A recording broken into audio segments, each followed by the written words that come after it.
Hi friends, welcome to Devi life styles. నేను మీ దేవి. Friends, ఇవాళ మన సాఫ్ట్ స్వీట్ రెసిపీ వచ్చేసి కొబ్బరి లడ్డు. సూపర్ టేస్టీగా ఉంటుంది. అలాగే ఈ లడ్డు వచ్చేసి 10 నిమిషాల్లో రెడీ అయిపోతుంది. ఈ లడ్డు నోట్లో వేసుకుంటే అలానే తింటూ ఉండిపోవాలనిపించేంత కమ్మగా ఉంటుంది. ఆ సాఫ్ట్ అండ్ స్వీట్ కొబ్బరి లడ్డూలు ఎలా ప్రిపేర్ చేసుకోవాలో ఆ ప్రాసెస్ ఏంటో ఇప్పుడు చూసేద్దాము. నేనైతే ఈ కొబ్బరి లడ్డుల కోసం ఒక పెద్ద సైజు కొబ్బరికాయ అయితే తీసుకున్నాను. దీని నుండి బ్రౌన్ పాట్ని తీసేసుకుందాము. ఈ బ్రౌన్ పాట్ని తీసేయడం వల్ల కొబ్బరి ఉండలు గట్టిగా లేకుండా సాఫ్ట్గా వస్తాయి. ఇదే విధంగా మిగిలిన అన్ని ముక్కలు కూడా బ్రౌన్ పాట్ అయితే తీసేసుకోవాలి. ఇలా బ్రౌన్ పాట్ తీసేసిన తర్వాత వీటన్నిటిని ముక్కలుగా కట్ చేసుకొని తీసుకోండి. వీటిని మిక్సీ జార్లో తీసుకొని మెత్తగా గ్రైండ్ చేసి తీసుకుందాం. వాటర్ వేయకుండా గ్రైండ్ చేసుకోవాలి. మరీ మెత్తని పేస్ట్లా కాకుండా కచ్చా పచ్చాగా గ్రైండ్ చేసుకుంటే సరిపోతుంది. ఈ విధంగా గ్రైండ్ చేసుకున్న మొత్తాన్ని ఒక ప్లేట్లోకి అయితే తీసుకుందాము. ఇప్పుడు ఈ కొబ్బరి తురుము ఎంత వచ్చిందో కొలిసి చూసుకుందాము. ఒక బౌల్ వరకు అయితే వచ్చింది.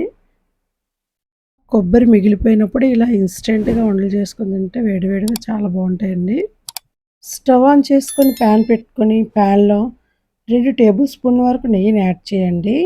నెయ్యి వేడయ్యాక ఇందులో కొబ్బరి తురిమి వేసి మీడియం ఫ్లేమ్లో బాగా వేయించండి. కొబ్బరిలో ఉండే పాలు ఇంకిపోయి బాగా డ్రై అయిపోయేంత వరకు కలుపుతూ వేయించండి. లేదంటే కొబ్బరి అడుగున తొందరగా మాడిపోతుంది. బాగా వేయించాక ఒక కప్పు కొబ్బరి తురుముకు అరకప్పు పంచదార యాడ్ చేసుకుందాం. కొబ్బరి స్వీట్గానే ఉంటుంది కాబట్టి అరకప్పు పంచదార అయితే సరిపోతుంది. పంచదార మొత్తం కరిగిపోయి మళ్ళీ గట్టిపడేంత వరకు కలుపుతూ ప్రిపేర్ చేయండి. చూడండి, షుగర్ అంతా కరిగిపోయి బాగా గట్టిపడ్డాక 1 టేబుల్ స్పూన్ మిల్క్ పౌడర్ని యాడ్ చేసుకుందాం. మిల్క్ పౌడర్ ఆప్షనల్ అండి, మీ దగ్గర ఉంటే యాడ్ చేసుకోండి. దీనిలో 1/2 టీ స్పూన్ వరకు యాలకుల పొడిని కూడా యాడ్ చేసుకుందాం. మిల్క్ పౌడర్ని యాడ్ చేయటం వల్ల లడ్డు మరింత టేస్టీగా ఉంటుంది. ఒకసారి ఇలా బాగా మిక్స్ చేయండి.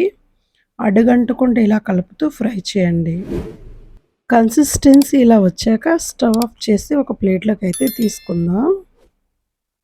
ఆఫ్ చేసిన వెంటనే ఈ కొబ్బరిని ప్లేట్లోకి తీసుకోవాలి. లేదంటే అది ప్యాన్ వేడికి కలర్ మారిపోయే ఛాన్సెస్ ఉన్నాయి.